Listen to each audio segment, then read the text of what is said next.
महाराणा संग्राम सिंह किसान कल्याण समिति के अध्यक्ष श्री मंगू राणा जी, इस आंदोलन में कंधा से कंधा मिलाकर ताकत लगाने वाले हमारे भाई मारकपुर से हमारे बीच आए सतीश भदौड़े जी, नंदपुर से हमारे प्रधान जी, आम आदमी पार्टी के हमारे चौहान साहब जो हमारे बीच में पधारे, और मैं ज्यादा नाम ना लेते हुए दहरा से हमारे सरपंच साहब जिन्होंने बहुत ताकत के साथ कह दिया कि हम किसी भी तरह से कदम पीछे हटाने वाले नहीं है, तो पीछे कदम इन्होंने कह दिया। ये बुजुर्ग हैं, ये वो हैं जहां से हमारे पूरा साटे का विकास हुआ है।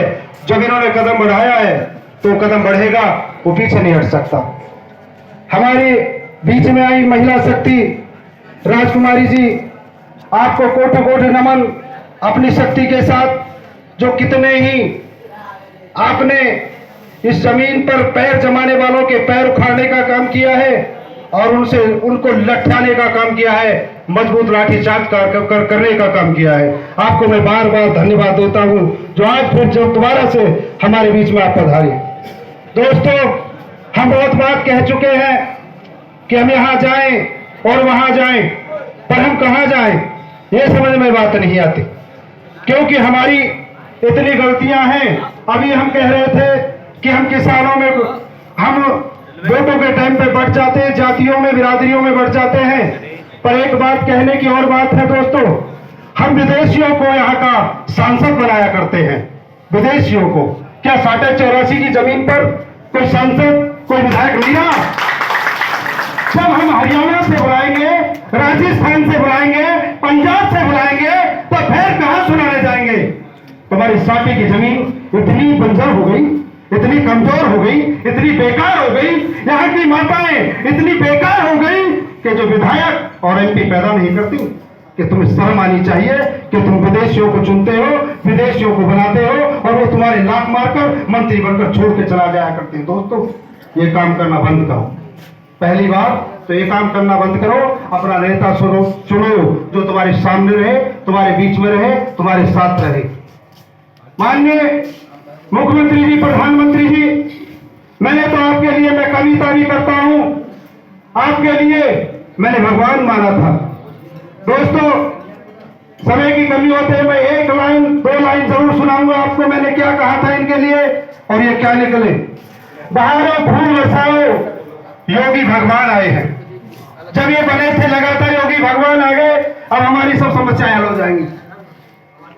तो एक लाइन दो, मुझे ज्यादा तो याद नहीं है, मैं एक लाइन फिर कहूंगा, टाइम का भी अभाव है। मैंने आखिरी एक कली में क्या कहा था कि देश में राम है मोदी, देश में राम है मोदी तो संग हनुमान है योगी, देश में राम है मोदी तो संग हनुमान है योगी, चलेगी पाप की लंका वो अग्नि बाण लाए हैं, बहारों फूल बरसाओ योगी भगवान आए। पर आज मुलाकातें की दोस्तों, कितनी बार मुलाकातें हुई और आज लगता है क्योंकि मैं संत भक्त हूं, महात्माओं का आदर करता हूं, सम्मान करता हूं, पर मुझे मालूम हो गया है तुम महात्मा की श्रेणी में नहीं रहे, तुम पद पर आकर मुख्यमंत्री बनकर रह गए, क्योंकि संतों को तो सब में दया होती है। पेड़ कभी ना फल लगे, पेड़ कभी ना फल लगे, नदी ना संचय नीर, और परमारथ के कारण तो साधु ने धरा शरीर। क्या तुम्हारी हमारी आवाज आप तक नहीं पहुंचती? जिस तरह से नदी अपना जल स्वयं नहीं पीती, पेड़ फल अपना खूब स्वयं नहीं खाते, इसलिए संत तो दयालु होते हैं, दूसरों पर दया करते हैं, दूसरों पर उपकार करते हैं। पर क्या कारण रहा है, क्या दिक्कत रही है हमारे मांगने में, कौन सी कमी रही है आपको वोट देने में, कौन सी परेशानी रही है आपको वोट देने में? ये गांव एक एक वोट आपके खाते में डाला करता है योगी जी, और फिर आपने इतनी अनसुनी कर दी। आपने अपने मंत्रियों को एक बार भी नहीं पूछा कि बजावे के मुकदमे क्यों नहीं हटे, आपने एक बार भी उनसे बुलाकर ये नहीं पूछा, सांसद जी से एक बार भी मंत्री जी से ये नहीं पूछा कि बताइए गाजियाबाद और हापुड़ की जनता का हाल क्या है। आप पूछना ही नहीं चाहते, आप उन्हें बुलाना नहीं चाहते, उन्हें वोट लेने के लिए भेजा करते हैं, उन्हें हमें परेशान करने के लिए भेजा करते हैं। नहीं पूछते अपने सांसद से, नहीं पूछते अपने विधायक से कि अपने क्षेत्र का हिसाब, अपने क्षेत्र का मामला मुझे बताकर बताओ, क्योंकि तुम्हें जरूरत नहीं है। पर दोस्तों, तसव्वुर की दुनिया को गम कैसे कह दूं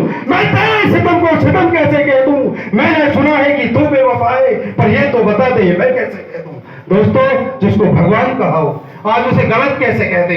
हम तो आज तक भी भगवान मानते हैं। योगी जी 4 साल हो गए हैं आपको सत्ता में आए हुए, 4 साल आपको सत्ता में आए हुए हो गए हैं। हमने बहुत इंतजार किया, कभी कोरोना का बहाना था, कभी बीमारी का बहाना था, हमने बहुत इंतजार कर लिया। योगी जी स्टाफ का स्टाफ हम चले आ रहे हैं, हम आपके लखनऊ तक पहुंच जाएंगे, हम आपकी गद्दी को हिला देंगे, आपकी कुर्सी को हिलाने का काम करेंगे। पहले तहसील से चले थे बुजुर्गों, नौजवान साथियों, पहले तहसील से चले, एटीएम आगे खड़ा हो गया, अब डीएम के पास चलेंगे, डीएम को देखते हैं और फिर चलेंगे लखनऊ तो शिव मुख्यमंत्री को देखते हैं। दोस्तों, ये राजी से हमारा कार्य करने वाले नहीं है, ये राजी से मानने वाले नहीं है। इसलिए दोस्तों देखिए, कसम है तुम्हें उन माता पिताओं की, कसम है उन आंदोलनकारियों की जो हमारे बीच में आज नहीं रहे।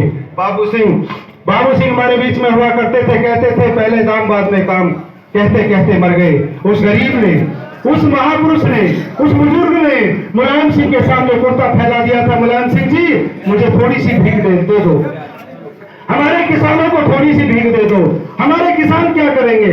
तो मुलायम सिंह जी ने कहा था कि तुम्हारे किसान छोले भटूरे की ठेली लगाएंगे।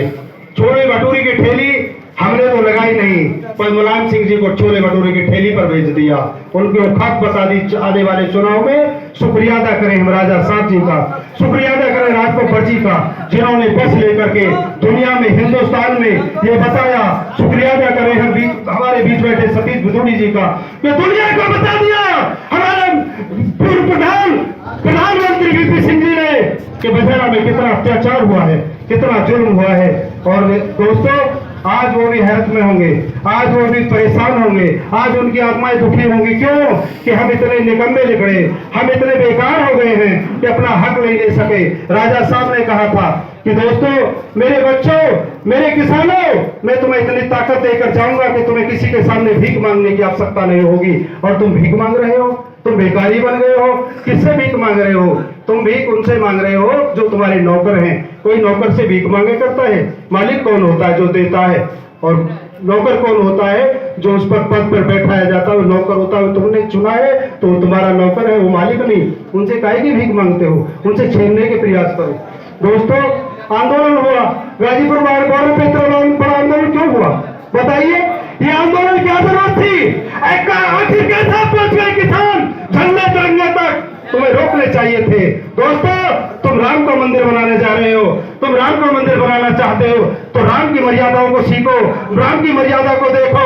उस राम ने थोड़ी से विरोधाभास के कारण माता सीता का त्याग कर दिया था। ऐसे कानून को क्यों लिए बैठे हो जिससे किसान परेशान हो गया है? ऐसे किसान क्यों